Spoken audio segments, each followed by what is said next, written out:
So anyway, we'll welcome you guys here tonight. So we're starting a brand new series on Wednesday nights called Questions Jesus Asked or Axed, however you like to say that. So Questions Jesus Asked. Now, there's a bunch of them. We're not going to try to do them all. There's about, they say about 300. 307 is the number I read. So we're not going to try to do that. So what I'm doing is I'm reading through Matthew's gospel with the old King James red letter version. So I'm cheating a little bit.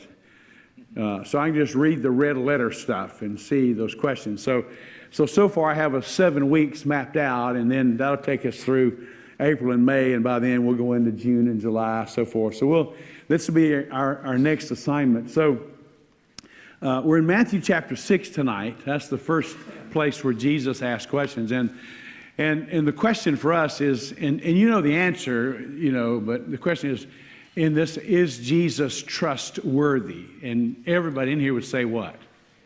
I said everybody in here would say what? Yeah, Becky would just scream, so that's okay. So is Jesus trustworthy? Yes, he is. But then I could also say, and I don't want to answer this, do we always trust him? That's really the question. Theoretically, in our mind, we would say we trust him completely, but sometimes we find ourselves in a pinch, in a tough place, and there doesn't seem to be an answer coming, don't know what to do. And in those moments, all of us, I think we would say, all of us have had moments where we wondered, where is he? What's going on? Why has this happened? Why hasn't he answered? Why didn't he do this? That's part of the human condition. So in all of these, we're going to do 3 things. Number 1, context. Say context. So we're going to understand what's going on around that. Then number 2, content. Say content. And then third of all, connection. Say connection. So we're going to look at those 3 things each week. So in Matthew chapter 6, the context is of course, Jesus is laying out. This is in the middle of the Sermon on the Mount. So Jesus is saying, in contrast to what they have seen, this is what real believers look like. This is how real believers live. You could go back to chapter 5 and you have the Beatitudes. Blessed are those who pour, the whole list. So he's saying, this is what a disciple looks like. Right? Sunday morning, we start a new series on Sunday morning, because that's what we call it on Sunday morning. So I repeated myself there. The letter of James. It just struck me. I'm actually going through looking for books of the Bible I've not preached through. So 41 years I've preached through a bunch of stuff, and Mary says I have reused too many areas in the Bible. And so I'm looking for stuff I haven't preached. I've never preached through the letter of James. Never. I've used scriptures from that. So anyway, so we're calling it something. Yeah, it just lost me. I just lost authentic living in an artificial world. Because what you see on Facebook, hang on, it's not real. I'm sorry. I know some of you just think it's just like wrestling. It's just not real. I'm sorry, Roy. Come on. I just tune me out from it, Roy. So anyway, so James is about also what is authentic Christianity look like, and so Jesus is outlining that in essence in these opening chapters, 5, 6, and 7, pretty much is what we call the Sermon on the Mount. Chapter 6, he kind of digs into personal piety, as opposed to what people see. There was a lot of artificial, non-genuine piety. So in chapter 6, we have 4 when yous. You ever notice the when yous in chapter 6? So look in chapter 6, verse 2. When you give to the needy. See that one? When you give to the needy. He tells you how to do that. Verse 3, it says, when you give to the needy. So the assumption is you're going to give to the needy. That we are compassionate, generous people. Now, I know figuring out who is needy and that's a whole nother ballgame. So that's one of the when yous. And then in verse 5 says, and when you pray, the assumption is that you should pray, but not like they were praying, and we want to be better prayers. So that's why Jonathan Graff is coming in to help us be that. We'll sharpen our praying skills. Jesus says, my house shall be called a house of. Jesus said, my house should be called a house of prayer. Yeah. So we want to be that. So the next when you is in verse 7. And when you pray, do not heap up empty phrases. We're in prayer again. Then the Lord's Prayer comes in. And then in verse 15 there, or 16, these glasses are not quite strong enough, says, and when you fast. And all the Baptists said, oh me. Said, oh no. Oh no, now you're really meddling. Now you're getting real too personal, right? Because the national emblem for Baptists is casserole dish, right? So there's this assumption of when you fast. And we know today that there's a lot of health benefits to fasting. They say if you were to fast like 12 hours a day, which I know is a stretch for some people, 12 hours a day really helps your whole system. So anyway, that's a side note. You can believe it or not, but you can do what you want to. And then the last one is verse 19. Well, no, that's the last one right there. So you have these when yous, and then it gets very personal right before where we're going to be. He gets very personal. He says he gets one of these do nots, and every time a scripture says a do not, there's a do. Did you know that? So when there's a do not, there's a do. If you see thou shalt not, then the other side is a thou shalt, right? So years ago, a friend of mine said, when God says thou shalt not or do not, he's saying in essence, don't hurt yourself. Make sense? And when he says do or thou shalt, he's saying enjoy yourself, But we tend to be like the kid, okay, now you can play here. You can play right here. Don't get out of here. And what's the first inclination of our kids? Get out of there. And so we're kind of the same way. God says, just enjoy yourself within this context. Just enjoy yourself. Just have all the fun that you want. And we tend to want to get out of there. So he says, do not lay up for yourselves treasures on earth where moth and rust destroy and where thieves break in and steal. Now, I don't think that means you shouldn't have a retirement plan. You should, you should be, that's common sense. But he's talking to people that just put everything away. He says, but do lay up for yourselves treasures in heaven where neither moth nor rust destroy and where thieves not break in and steal, for where your treasure is, there your heart is also. We know that, So you want to know what's important to people, look at their calendar and their checkbook or their online banking today. Who has a checkbook anymore? So that's where people, that tells you your priority. You can say what you want about what's important to you, but where you spend your time and money, that's what's important, right? Is that too personal? Because you didn't say nothing. That's what Baptists get real quiet when you get real personal. So you can look at my checkbook. You look at, well, I still do have a checkbook. I write one check a month to the church. So you can look at my checkbook and my calendar. And you can tell by that what's important to me. So are you storing up treasures on earth, or are you storing up treasures in heaven? That's the question. So he gets very personal here, and then he uses this little analogy. The eye is the lamp of the body. So if your eye is healthy, your whole body will be full of light. But if your eye is bad, your whole body will be full of darkness. If then the light in you is darkness, how great is that darkness? And it's kind of hard for us to understand this because it's more of the scriptures were written for a Middle Eastern mind, not for the Western mind, So in this culture, the idea of having an evil eye was a big deal. It was somewhat mystical. But you know what I'm talking about, because you've seen people that you could just tell by the way they looked at you that they were evil and they were bad.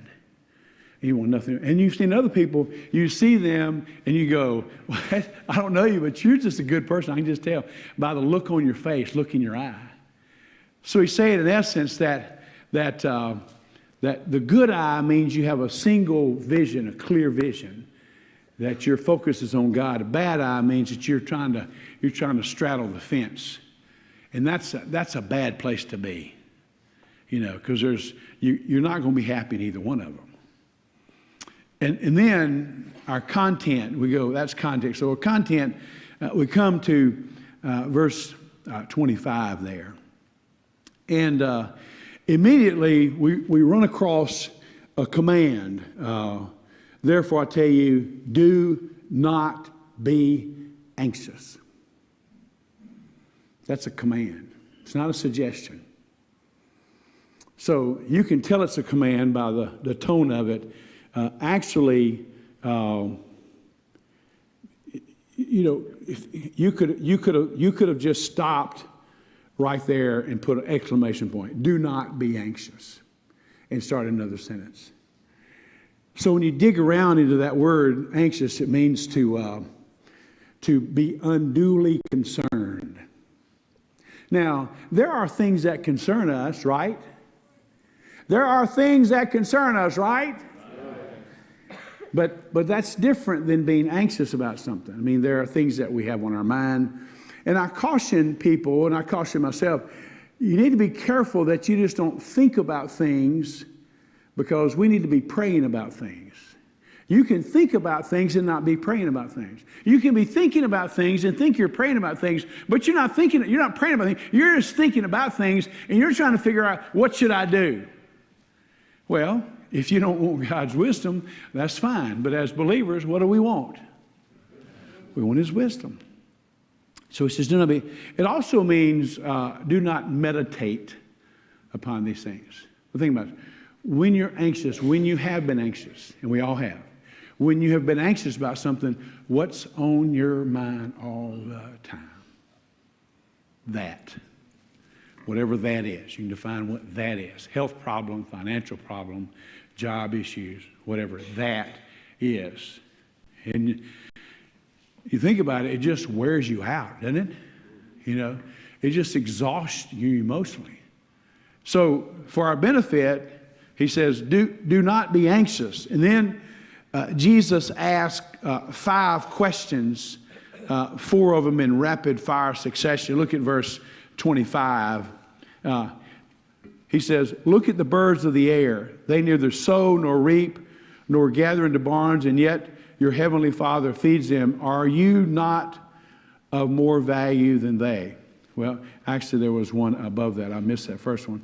This is part of that do not. It says, what you drink about, what you put on is not life more than food, and your body more than clothing, ? So it says, don't worry about these earthly things. He said earlier, invest in the kingdom, not in the earthly stuff. Not that we don't need earthly stuff, we do. But that's not our focus. So that's the first one. The second one's there. The third one is in verse 27. And which of you, by being anxious, can add a single hour to his lifespan? Well, that's a really good question. You think about all the moments that you've been worried or anxious. Has it changed anything except wore you out? And created probably made you in a bad mood, and you probably got upset with someone in the family. You may have kicked the dog, because it's just on your mind, And he says, the next one, verse 28 says, and why are you anxious about your clothing? I know we're all fashion conscious people here, That's why we wear suits and ties here every Sunday. Can I tell you how nice it is not to wear a coat and tie every week? Oh, it's glorious. And then down to verse 30, he asks another question. He says there, but if God so clothe the grass of the field, which today is alive and tomorrow is thrown in the oven, will he not much more clothe you, O you of little faith? So Jesus' questions are always there to challenge our preconceived ideas. They're always there to call into question the normal process. We would say, I think we would all agree, that the normal thing for most people to do, and even a lot of Christians, is to worry and be anxious. and to be uncertain and to wonder why God hasn't, when He's going to do this, you need a real strong theology of God. You need to settle some things. Is God good, and can He be trusted? You need to settle those things. Those are can He save us? Will He save us? Those are some foundational issues that once you answer those, you're way ahead in life. Is salvation found in no other? No. Is God good? Can He work all things together for our good? Yes. Can we trust Him? Yes. If you've answered those questions ahead of time in your own mind, in your own heart, then when things go crazy, and they will, you go back to those baseline beliefs, right? Right? So He challenges them in their preconceived ideas because He's teaching these young disciples what it means to follow Him. And think about it, they left everything.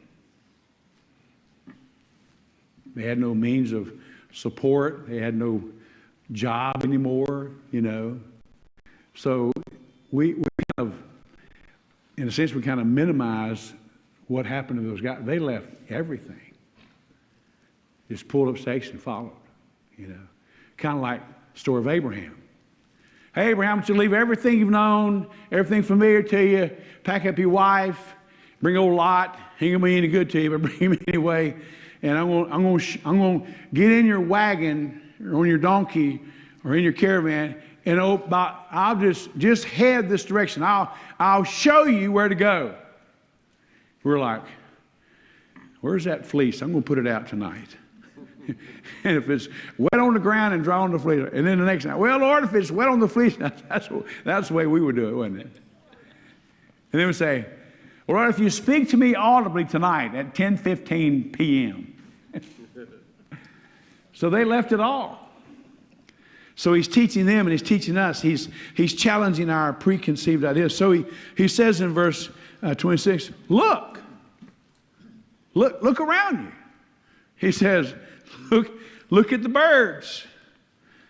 They don't sow or reap, gather in barns, yet your heavenly Father feeds him. Verse 28, consider the lilies of the field, how they grow. They neither toil nor spin. Yet I tell you that even Solomon, in all of his glory, was not arrayed like one of these. So he challenged him, says you're worried, you're fretting over all this stuff. Just stop for a moment and just look around and just think through this thing. When we're anxious and worried, we're not thinking through life. We're being emotionally driven. Oh my gosh, what's going to happen? What's going to happen? So he challenges him. So how does that connect with us? Well, it reminds us what to do and what not to do. We are to invest in the kingdom. We are to, verse 33, we are to seek first the kingdom of God and His righteousness. And then he says, all these things. Yeah. So what we get worried and fretful about are things. You with me? They're just things. I'm not saying they're not important things. I'm saying they're things. He's saying, don't focus on the things. Said, here's what you do. You do focus on Him. You seek first His kingdom and His righteousness. And His promise to us is that the things that you need in this world, He will provide for you. Do not be anxious. That's the do not do. Do invest there. Do not worry about it. And in essence, he's saying, make up your mind. How are you going to respond the next time? Make up your mind. Because the next shortage or outage or disaster or problem or crisis, it's just around the corner. I wish I could say, be warm and filled. All will be good. God's going to bless you. You'll have all the money you need. Problem is, I've read this a few times and I just don't find that. It just simply says, I will be with you always, right? So, but I'll also say here, do your part. Get up and go to work. Uh, live within your means with margins. A lot of times we create our own crisis. A lot of times we create our own crisis because we've not been wise in the way we've lived and managed. Now, sometimes not. But if you could go back and look at the times in your life, you know, I can look back in our life and like, ooh, I should have waited a little longer for the Lord. I made some decisions that took me a long time to get out of. Can I just be honest with you? But those were genuine needs that we had. And I just got a little antsy. And I had some credit. You know. So just do your part. Get up. Go to work. I have no sympathy for somebody who can go to work and won't go to work. None at all. But I just believe if we invest in if we invest our life in His kingdom, and we're doing our part, and we're living in our means, and we're honoring God with the first fruits, if we're doing those things, we don't have to fret. Now, think about that. Imagine with me the level of peace and joy and enjoyment that we can have when we're not all wrapped up in anxiety.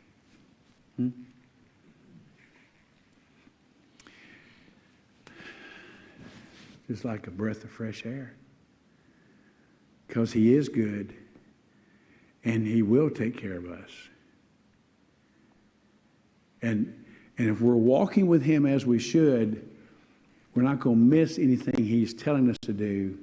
Because sometimes He'll tell us to do stuff that we just need to do. It's not just sitting there going, holding out your hand. It's walking with Him in such a way that you hear His wisdom in what you need to do. What's the next step? You know.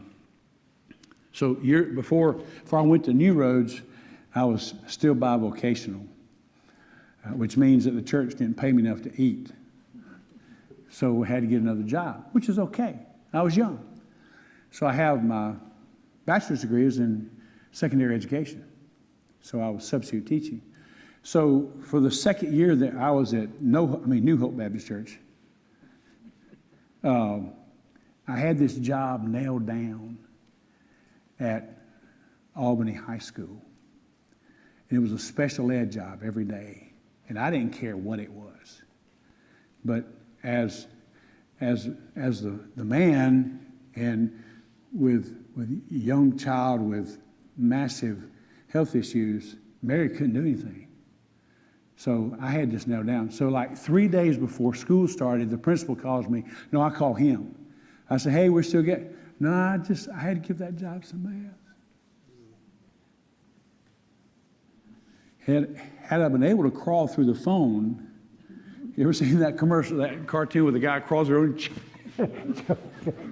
That's what I wanted to do, you know. And I don't even remember what happened, but that same day, another teaching position opened up in special ed over just about 20 miles away. And so the friend said, do you want it? And I said, uh-huh, I do. And I get over there, and I had never written an evaluation plan for special ed kids. So I had all the special ed students in there, and I wrote all they're called something, I forgot what it was. So I wrote all those out, and the lady who was the physical education teacher was transferred to another school. And he says, do you want this? I said, yes. You know, and so I look back, and there was, I'm young, you know, I don't think Nathan was born yet, you know.